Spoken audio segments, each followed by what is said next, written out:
Okay, now let's switch to English. We're gonna welcome someone who's playing now with Monster Magnet, Mr. Alec Morton, bass player from the band called Raging Slab, and many others. We'll talk about it. Hey Fab, how you doing? Welcome, Alec. Thank you so much for asking me to do this. I appreciate it. Thanks to come to this show.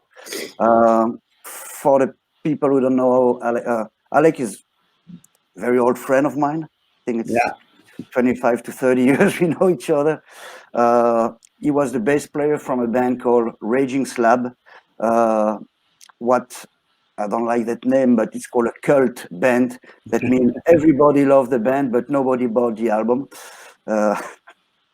And you played also with Denis Leary, famous guy. If you watch the show Rescue Me, that's him. We'll get back to that. A band called the Liza Colby Sound. And now you are the bass player from Monster Magnet. So, or maybe we can play a song from, I was thinking Raging Slab. And a Raging Slab get something, they get famous because you had not the chance, because I think those two kids called Beavis and Butthead love good music, and Raging Slab get into the Beavis and Butthead show. So let's play that small video.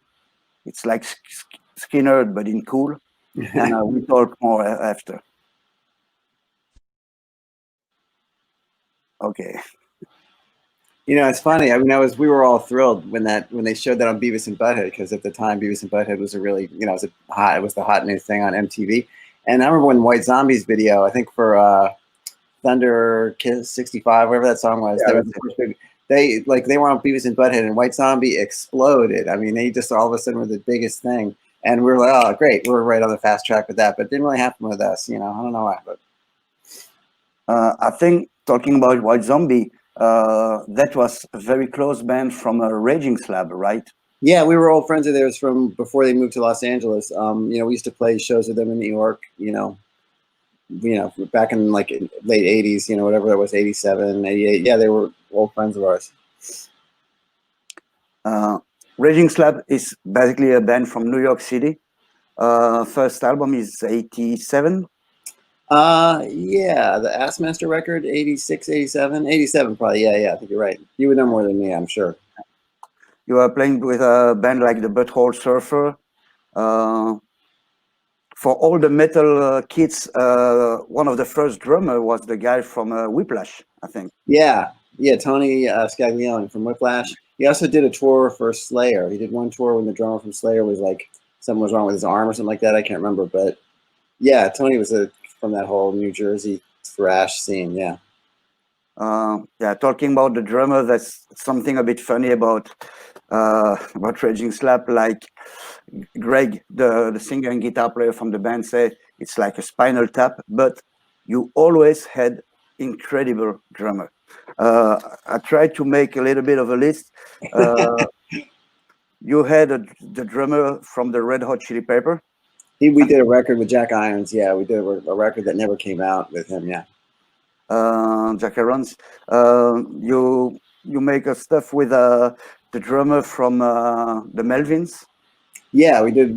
We did a few shows with Dale playing drums, and we did some recording with him as well. On that record, The Dealer, some of the stuff Dale plays drums on.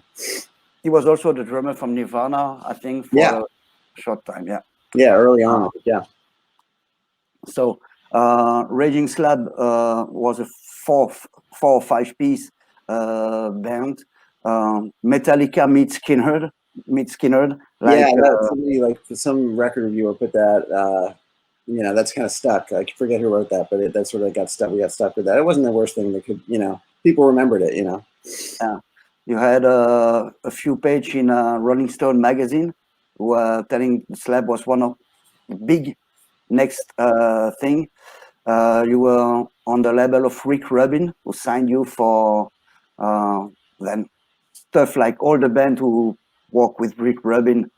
It turned like bad stuff at the end, I think. Again, we thought that would be, we had been friends with the Black Crows, and they'd opened for us before when they were still called Mr. Crow's Garden, just in a local show in Atlanta. And then we were label mates with them. We thought, oh, great, those guys are huge. We'll be, whatever. I mean, they worked hard. I'm happy for them. But yeah, it never really panned out for us. We just never really got the huge success financially. It's easy to think we never really made it. But I know, I'm friends with so many musicians, and I know tons of bands that never even did close to what we did. So I'm proud of everything that we did, and I'm happy for the success we did have. You play with, I don't know how many band that everybody knows. You play, I think, with the Red Hot Chili Peppers. We toured with them for, when they were on the Mother's Milk record. We opened up for them for a month. Yeah. With Motley Crue. Yeah, we opened for Motley Crue a few times. See Texas, Lenny Kravitz, and Monster Magnet. Yeah, we did a long tour with them in 1992. When they were touring off the Super Judge record, and we had the Dynamite Monster Boogie concert. We toured with each other for like a month. To keep on with that Raging Slab, I'm gonna play a song that you can really listen, because Beavis and Butthead not gonna be joking about.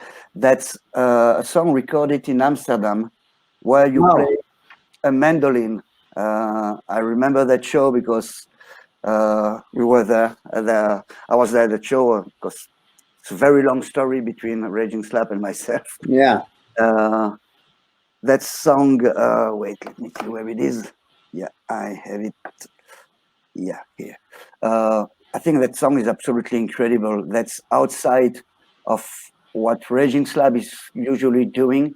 That's Take a Hold with violin and everything. Raging Slab can go from that to some incredible boogie. Let's hear that one, and we'll talk more after. This is good stuff. All you say. My favorite thing in that whole clip is seeing Elise playing bass. So I love that. Yeah. Elise, for people who don't know, was the slide guitar player of Raging Slab. She passed away sadly. She was an incredible person. It was a bit hard for me to watch those, and I'm sure for you it's.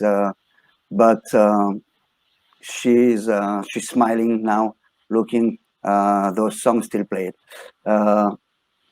Someone asked, Ollie is a guy from a metal show. Yeah. So many bands, projects, collabs. In retrospect, can you name one or two which are really close to your heart? Well, definitely Raging Slab, because I was really young when I joined that band. They'd had a couple of bass players before I joined, and I met Greg and Elise kind of randomly in a bar. I was just drinking beer by myself, and I had long hair, and this is like 1986, I guess. I was like 20 years old, and they walked in with a couple other people, and they kind of waved me over to the table. So I thought they were going to buy me a beer or something like that. I was like, oh, cool. And they just thought we were impressed that I had long hair. They just kind of wanted to see who I was. But I ended up really hitting it off with Greg and Elise, and went back to our apartment. We just drank a bunch of beer and were smoking weed and listening to records. We just had a lot in common. We really just hit it off really well right away.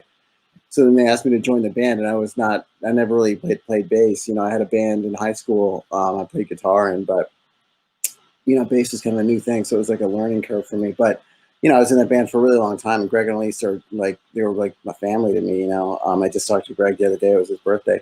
So yeah, and we just went through a lot together. We were playing like divey clubs, and then we got signed and we're touring, and we just had a lot of ups and downs, but that's totally close to me. And the other thing would be the Liza Colby sound, the band you've seen a bunch of times, just because I started that with Adam and Charlie Roth, who were really old friends, and when we met Liza, it was just a really beautiful thing. And also because Adam, the guitar player, the original guitar player, was one of my closest friends, and he died from cancer a few years ago. And so just remembering all the early days of putting that band together and how much fun and how much we loved each other, and that's always going to be really close to my heart as well. Adam and Charlie, Adam was an incredible guy, and Charlie is an incredible drummer. Yeah. And he can be really, really funny guy. Yeah, Charlie's a great bass player too, and a great keyboard player. He's a triple threat. He was the keyboard from Ozzy Osbourne also. Yeah, he also toured with Edgar Winter and Rick Derringer as keyboard player.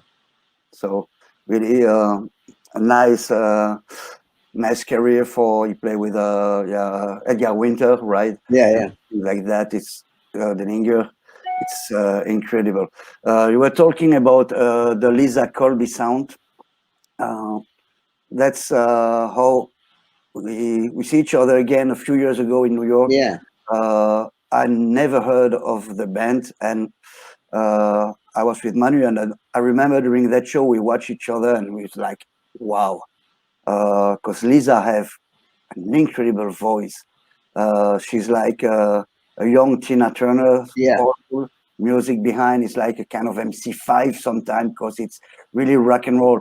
I think I don't find it always on the album, but live. Yeah, we were. I think I know it's hard to get that. You know, we were great live. You know, it's a really good live band. You know, you really got because she puts on a great show. It's like you really got to be there for it. You know.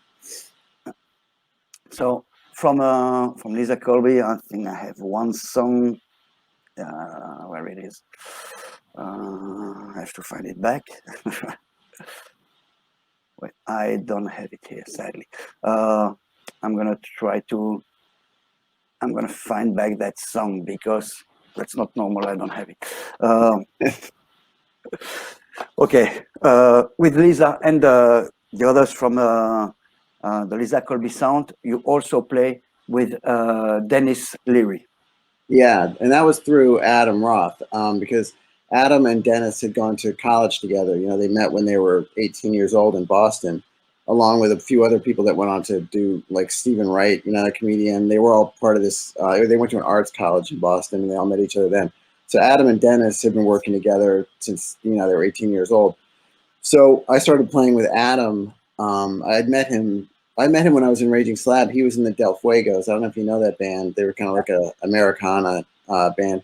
But Adam was in the Del Fuegos, so we were both signed to RCA Records. And so I met him just at, you know, RCA Records functions, like parties or whatever.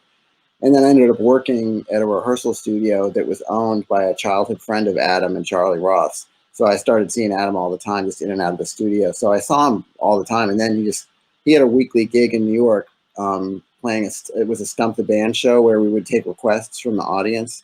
And if we couldn't get through a verse or a chorus of the song right on the spot, then you would win a prize. It was kind of like a comedy and music show. So I was doing that. And then just from doing that with Adam, he's like, oh, I've got an annual gig with Denis Leary. So you want to be the bass player on that? I was like, sure. And then, you know, that ended up just turning into touring with Denis when he was doing comedy tours to promote Rescue Me. And just, you know, we normally this month we'd be doing two we always have two concerts we do with Denis every year. They're both charity events. One is for the Michael J. Fox Parkinson's Foundation. There's a benefit dinner that we always play. And the other one's a big cancer benefit that we play up in Boston, but both things are canceled because of the, you know, pandemic. So, but yeah, playing with Denis was all through Adam, from Adam being his old friend, you know. For the people who don't see Denis Leary, we'll play a video after, but back in the 80s, that's how I discovered him. He did that incredible Unplugged on TV. Songs were good. It was hilarious. I remember that about the Jude folk song, We Buy and We Rent. That was a joke from Adam, I think. Adam. That had a lot of good songs in it. Yeah, it was a good show. So I'm going to play a song. If you really Christian and love the Pope, please don't listen to that song, because Denis Leary is always, and that's great, because with a Christian America, you need balls, I think, to put those kind of song. You're going to recognize the guy because you saw him in many movies or series. This is Denis Leary with Bless Me Father. Well, you know, I haven't heard that song since we did that tour. I forgot how offensive that song actually is. That was great. Yeah, Denis Leary is, if you like soft humor, that's not. He's on a way of people like George Carlin. really pointing a finger on everything. He have a few CD, DVD show online. Check him out because it's great. And that brings us to sex, drugs, and rock and roll. Yeah. You made music for that? Yeah, well, Dennis had this show. It only ran for a couple of seasons where he played a sort of has-been, burned out rock star. And yeah, so he got us to do the music for it. Like Dennis wrote most of the songs. Like he would come in with, you know, a couple of like, here's the 3 chords and here's how it sort of goes. And we would just sort of work up an arrangement in the studio. So yeah, we did most of the music. For the first season, Adam was still alive. So it was Adam on guitar and Charlie was playing drums. For another friend of ours, Chris Phillips, the other guy that was singing with Dennis in that video, he was writing some of the stuff too. He played guitar. And this guy Tommy Mandel that used to play with Bryan Adams was on keyboards. And so we did all the music for that. Then Adam had passed by the time of the second season of the show. And my friend Roby Mangano, who's played with Ghost of a Saber-Toothed Tiger, he's played with the Grandmothers, the Mothers of Invention band that tours around Europe. He's played with a lot of people. Ricky Lee Jones, he played guitar on the second season. But yeah, so we did the music for almost all the music for that show. Not the theme song, but everything else pretty much. And I remember the band of Denis had a big hit in Belgium because the Belgium DJ was playing their song again. Right. Really appreciate that. As we were talking about the Liza Colby sound, that's a band who's playing not often, but you played twice, 2 or 3 times already in Belgium. Liza also played last year Pickle Pop Festival. That's a huge festival with Brass Against. Yeah. Good band, very original. But let's focus on the Liza Colby song now. And we're going to play High on You. That's a video from the album. Listen to that. Listen the voice that girl have. She's a wild cheetah on stage with an incredible voice. She's beautiful. She's sexy. She has an incredible voice, and she's a so nice person. That's Liza Colby sound.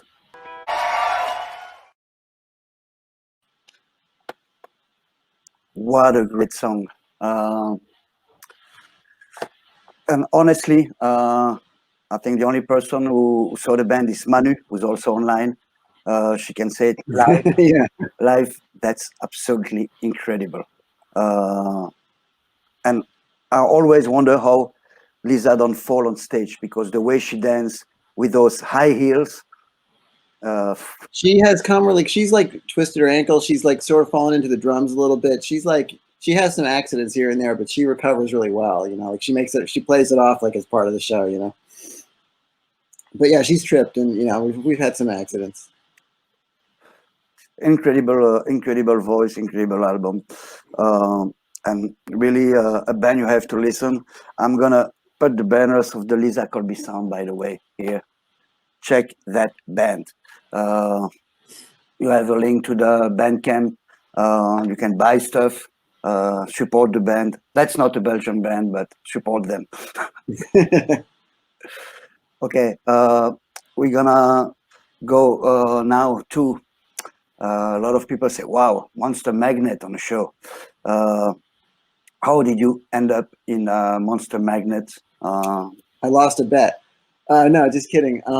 Actually, known those. I mean, I knew Dave from when we toured with them in '92. But the other guys that are in Monster Magnet now, the drummer Bob Pantella was in Raging Slab for 2 years or something like that. And when we were touring off that first RCA record with Don't Dog Me on it, like Bob's in the video for Don't Dog Me and all that.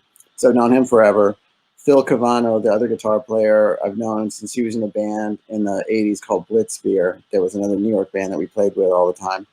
And so I knew those guys forever. And it's funny, when I was in high school, Dave Windorf and Phil, the other guitar player, they were in a band back in the 80s called Shrapnel, late 70s, early 80s. It was a New York punk rock band.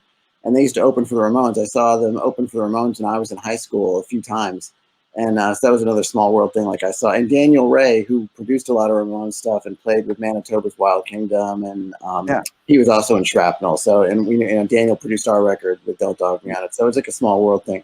Sorry to come no, with that, but Daniel Ray, yeah, produced the Ramones. He produced the Slab. yeah, and Circus of Power, and You get also produced by Brendan O'Brien. I think. yeah. That guy only produced bands like Korn, Bruce Springsteen, AC/DC, Roby, Neil Young, Aerosmith, Pearl Jam. That was after us, though. He was cutting his teeth with us. he was an engineer. He was actually the original bass player in the Georgia Satellites, and then he was an engineer for Rick Rubin. Like he engineered the Black Crowes records, and then he just became a producer because he's the super talented guy. So. And John Paul Jones from Led Zeppelin did some arrangement on your album too. Yeah, for that song that you played the video of, that acoustic-y type song on the album version. There's a string arrangement that John Paul Jones did. Yeah. So yeah. Okay. Anyways, I knew all the guys from Monster Magnet, and they had reached out to me a few years ago about like playing for a tour or something like that. And at the time, I couldn't do it. I can't remember why. And then Bob, the drummer, reached out to me last year when I was on tour with Liza in Europe. He called and said, "Hey, you want to do a Monster Magnet tour?" And it worked out, it timed out pretty well for when I was going to be not having anything going on. And I was like, yeah, sure, I'll do it. And it ended up working out really well. Supposedly, we're coming back over, in June for some festivals. I don't know if it's going to happen. It's booked. We have a whole tour booked. We'll see what happens with the world. But I'm really hoping it happens. But I did some recording with them. They were putting out a record of covers of like sort of hard, obscure psychedelic covers. So I did some recording with that over the summer. I'm not sure when it's going to come out, but it's just Bob and Dave are mixing it now. It's like, 80% done or whatever. So we'll see. But the tour with Monster Magnet was really fun. I had such a good time. I really enjoyed it. I saw you played twice Belgium this year. Paju, who was our first chroniqueur who talked about the book, was there with us, if you remember. She went backstage after with Danis, who was in the show last week, the singer from a big Belgian band. Yeah. And the show in Antwerp was absolutely amazing. Yeah, it was a fun show. That was better than the Leuven, because to explain to the people, the place in Antwerp is really a rock place. Leuven is very nice, but it's not, I think, as good for heavy rock and roll like Monster Magnet. Yeah, it was a little sterile, like the seats and everything. It was like a little weird, Yeah. We're gonna play a song from that tour. From the tour was beginning of this year. You just made the tour before that shit comes out. Yeah. So you could play your European tour. Let's play a song and we'll talk about project for June, as I heard from the class.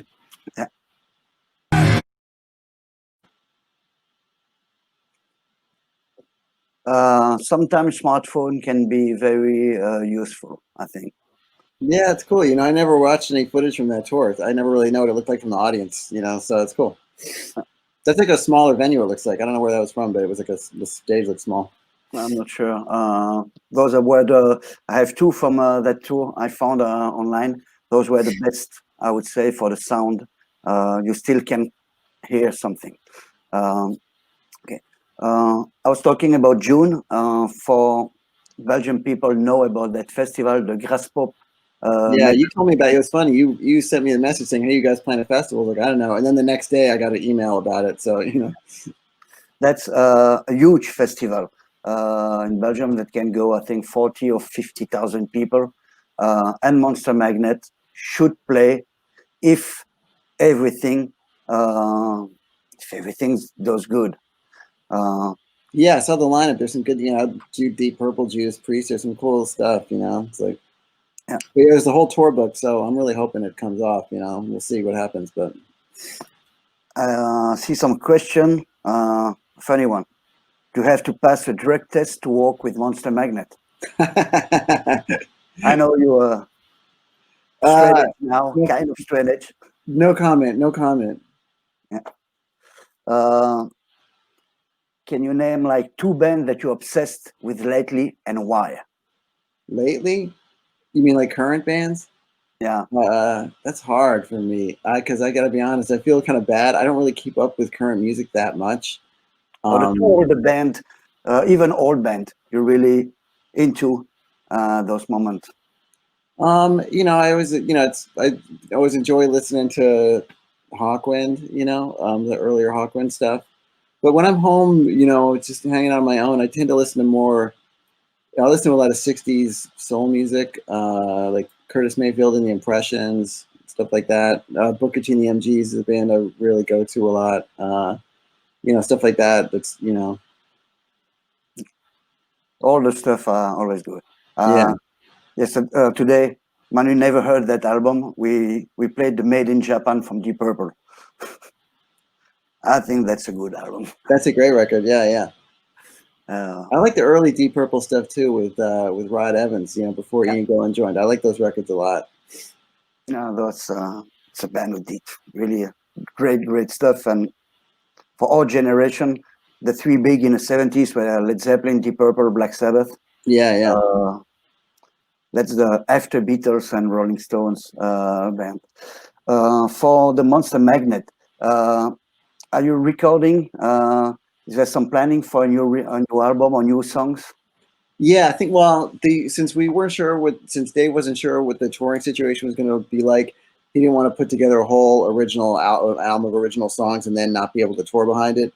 So that's he gave me the idea to do a record of all cover songs. So yeah, the cover thing, like I said, is pretty much done. I don't know about artwork or when it's supposed to come out, but it'll be out if we end up coming over to Europe in June. I'm sure it'll be out by then. But the stuff sounds really good. I was super happy to play on it, and it's all. Like I said, it's sort of mostly where some of them were new to me, like sort of obscure psychedelic hard rock songs. Like there's a Hawkwind cover, there's a Dust, the band Dust that Marky Ramone was in early '70s. There's a Dust cover, but some of the stuff I'd never heard before. But it's really kind of trippy, garagey, psychedelic stuff. It's very cool. It was recorded at the guitar player's place, I think, no?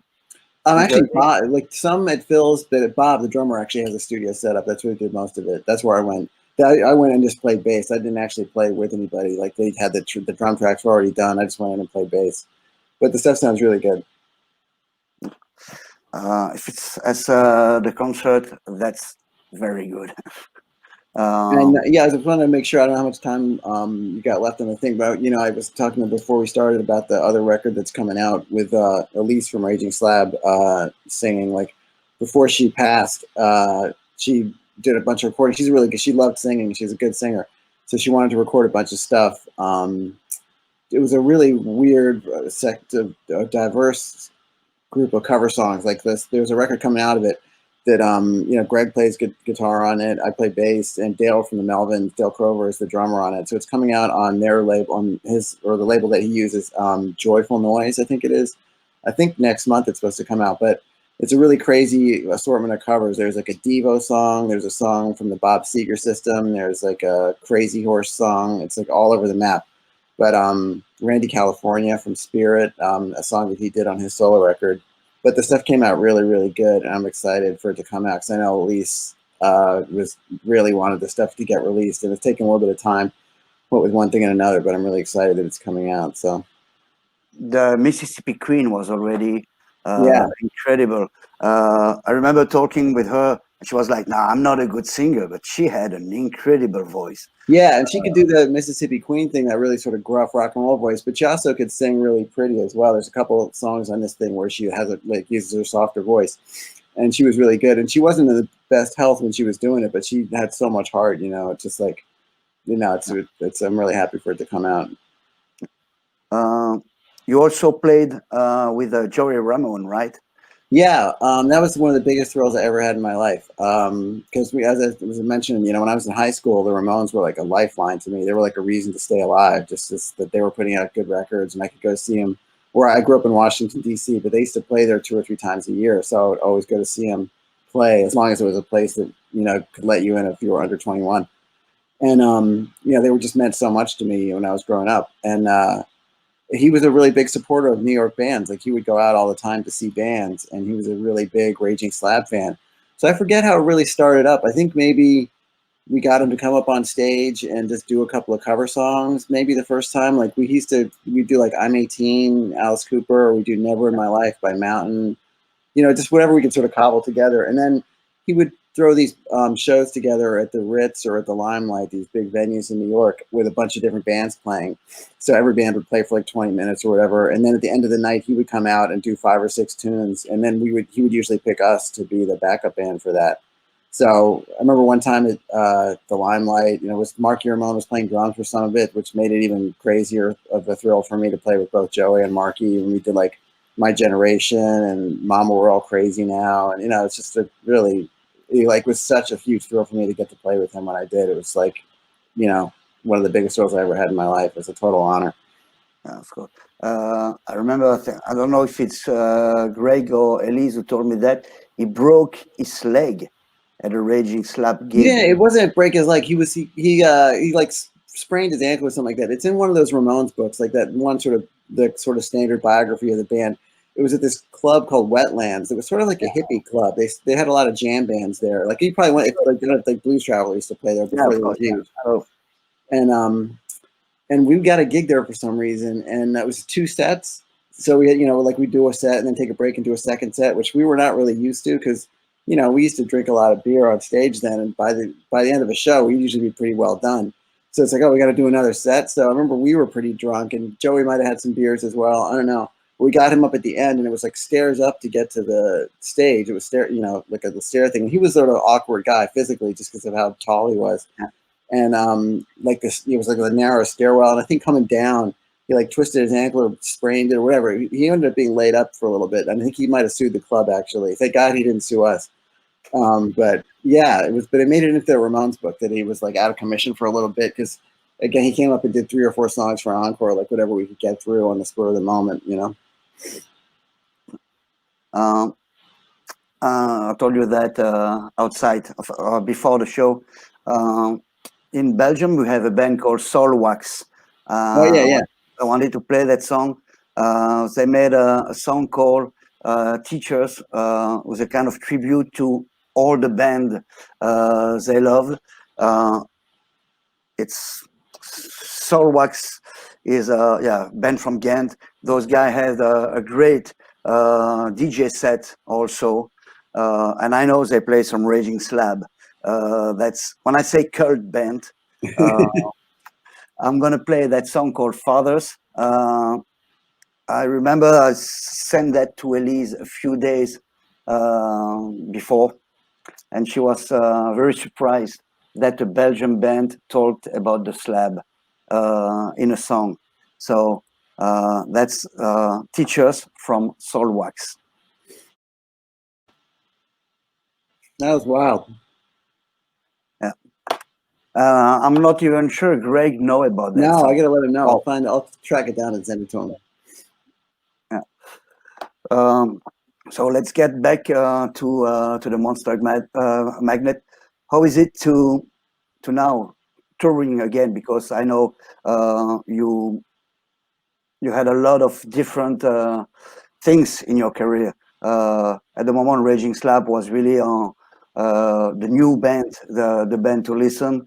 Then you had trouble with some record company who didn't, I think, understand the band. The album with I forget the name, the face of Elise on a dog. Oh yeah, the Sing Monkey Sing record. Yeah, Sing Monkey Sing. It's an incredible album, but yeah, I like that record too.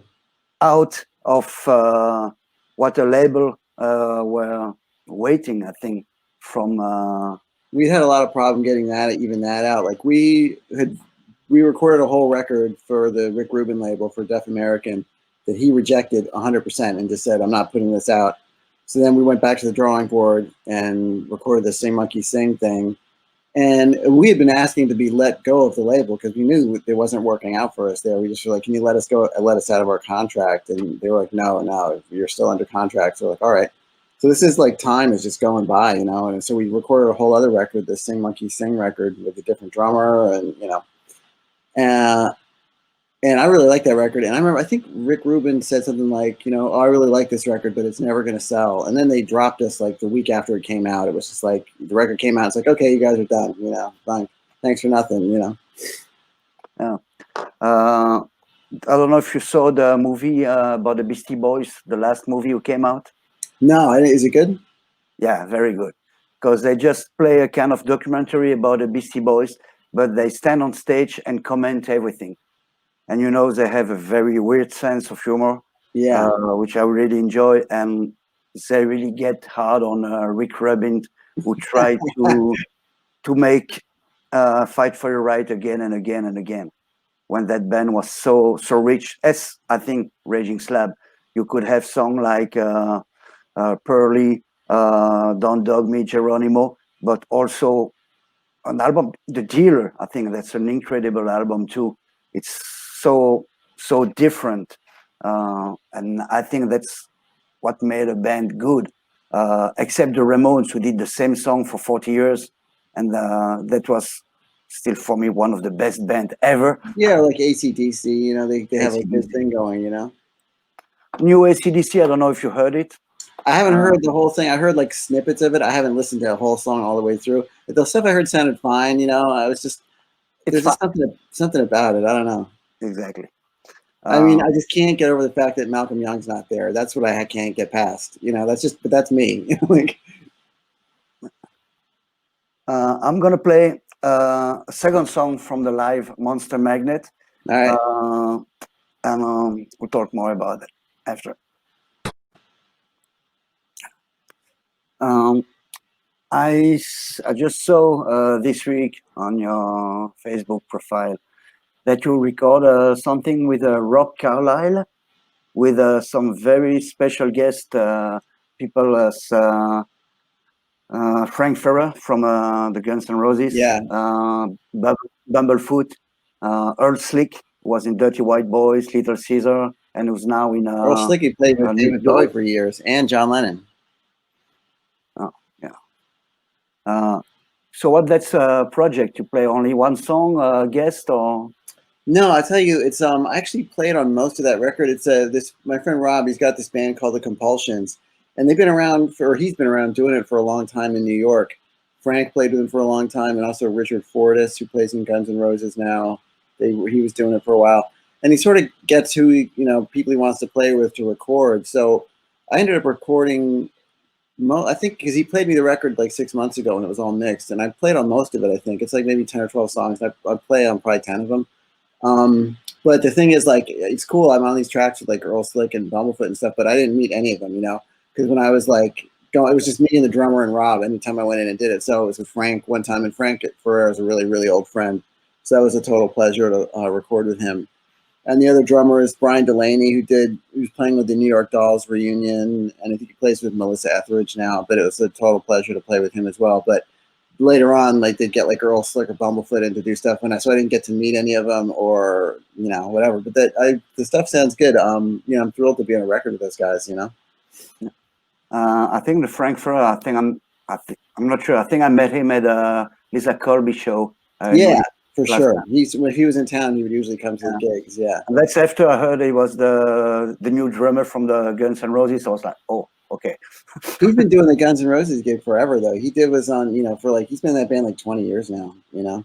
Oh. But we know him. He used to be in this band in the late '80s in New York called The Beautiful, and he was a fantastic drummer always. And we were friends with those guys.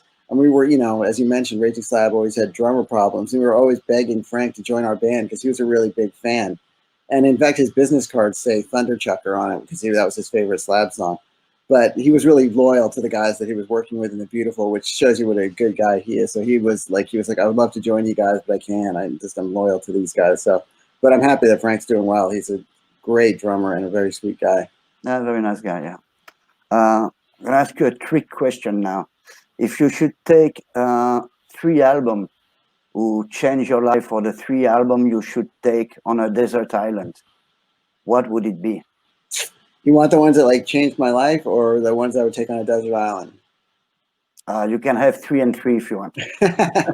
I would probably take the White Album by the Beatles for like, you know, both it's a life changer, and I've been like really into the Beatles since I was a little kid. You know, that's what got me into rock music. But I really love that record. There's a couple of jazz records that really changed my life. The Shape of Jazz to Come by Ornette Coleman, that totally blew my mind when I was like 16 or 17 years old. That record's really important to me. Really opened my mind up in a huge way. Trying to think, whatever, you know, there's some stuff that's just really classic rock that means a lot to me, like Bob Dylan records. You know, there's a few Bob Dylan records that I really love that I would take. Like, it's hard to pick one that I would take to a desert island. Same with the Kinks as a band I really love. You know, maybe like Face to Face or something else by the Kinks I would want to take, or Village Green Preservation Society I would want to take to a desert island. Small Faces, Ogden's Not Gone Flake, that record with a round cover. That's a really big record with me. That's hard. So it's hard to pick that kind of stuff, you know. It also kind of changes as the years go by, you know. My focus shifts, you know. A Ramones album, maybe, no? Yeah, it's hard to pick though. You have to be one of the first four. And again, it's like I can't pick a favorite out of those first four Ramones records. It's kind of whichever one I'm listening to. It's like, oh, this is the one, you know. But those first four records to me are so perfect. All like, there's not a bad song, and they're just perfect records, you know. It's Alive is great too, just because you get more songs that way, and that's a great record. And I really love Pleasant Dreams as well for Ramones. That's actually, aside from the first four Ramones records, Pleasant Dreams is probably my fifth, like the one I like the next best. You know, I love that record. I would take It's Alive. It's more easy. Yeah. You're right. You get the most songs, and it's really well recorded. It's got so much energy, you know. It's like, you know, my last DJ set at the concert before all the shit came down, that was with Richie Ramone. oh yeah, I remember I saw pictures of that. Yeah. And there's a live album record, I think, in London by the Plant Studio. It shouldn't be an official live album, but problem, contract, and everything, and it only came out as a bootleg. But listen to that album. The rhythm section is absolutely incredible. It's live in London, I think from 83, 84, I don't know. I should send you the link. That's absolutely incredible album. And I know you love the Ramones. Yeah, it's funny. You know, as I said, I used to go see them all the time when I was a teenager. And I remember when he joined the band, it was probably when I was like 16 or 17. And it was like, oh, who's this new guy? But I have to say, those shows were great because Marky had sort of been a little bit out of it for a couple of shows that I'd seen. He wasn't at his best. And I loved Marky's drumming. And but he had sort of been just not 100%. So I remember when Richie joined the band, the shows were really, really good. But then I was really happy when Marky rejoined, you know, just because, you know, like seeing Marky in there, you know. Yeah, for me, Ramones and Motorhead are the band who changed my life and for me a lot of things in the music. But let's get back to a cover. The hard rock fan will know that song. That's a cover from Thin Lizzy, The Rocker. Oh, yeah. Yeah, you did with the Liza Colby sound. Yeah. I think that cover is absolutely incredible. And that's a live version of it, so people can maybe see what we tell about the Liza Colby live. That's an incredible band. And I hope next time you'll play Belgium, because I know Liza have the project with Yeah, Susu, yeah. Sue. I hope I will had some sleep the night before. Yeah. So let's play that rocker song, and we'll get back after for the end because we already reached the time limit, but it's a good talk.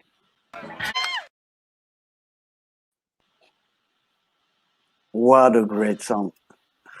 Yeah, that's a really great song. People seems to like it.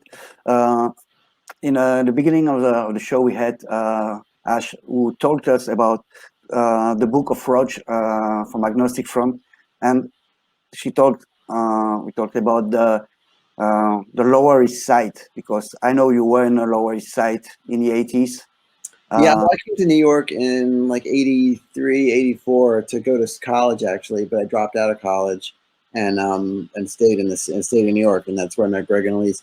But I never really went to. By the time I was in New York, I was kind of out of going to hardcore shows. I grew up in Washington D.C., so I went to a lot of hardcore shows there. So I saw Minor Threat a lot, Government Issue a lot, Void, Bad Brains. That I saw like all Lots the of people are gonna hate you for that, to see all those shows in DC at that time. Yeah, well, I was like, I grew up with a lot of those guys. Like, I went to school with Guy Picciotto from Right to Scream and Fugazi, Brian Baker, Michael Hampton from Embrace, and Faith. I grew up with that. We all went to school together. We were like, since we were like 7, 8, 9, 10 years old. I knew that we were all friends.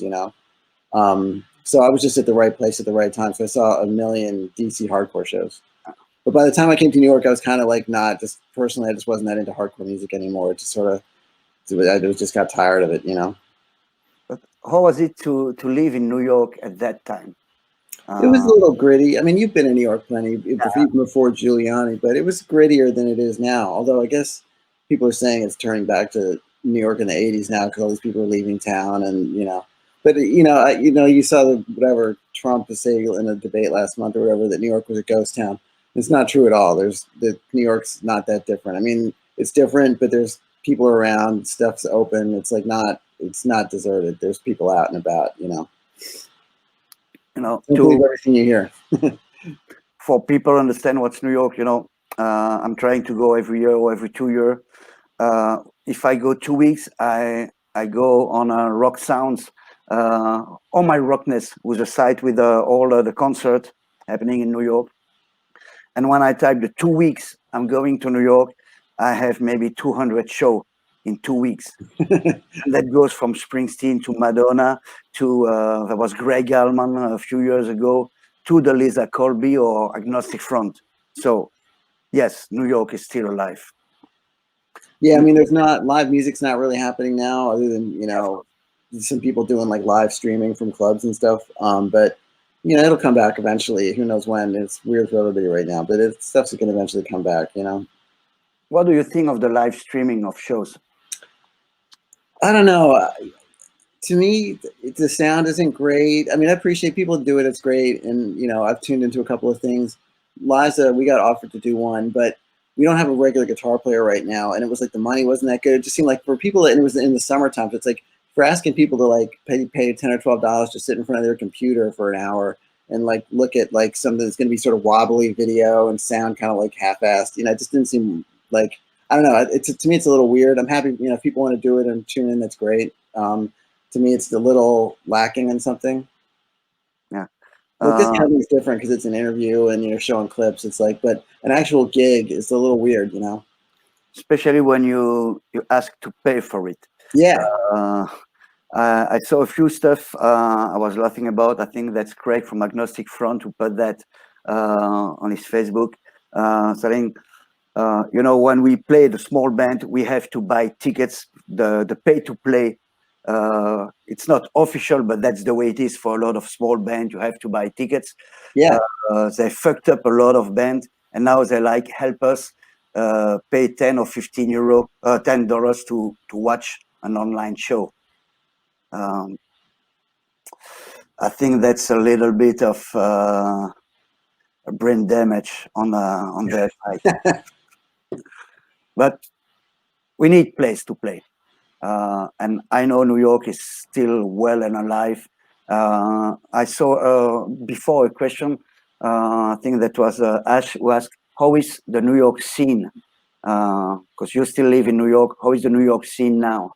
Well, right now it's not much going on just because of the pandemic. But aside from that, normally there's always like some rock bands milling around. There's clubs open, clubs closed, but there's definitely bands that are playing like regular rock and roll.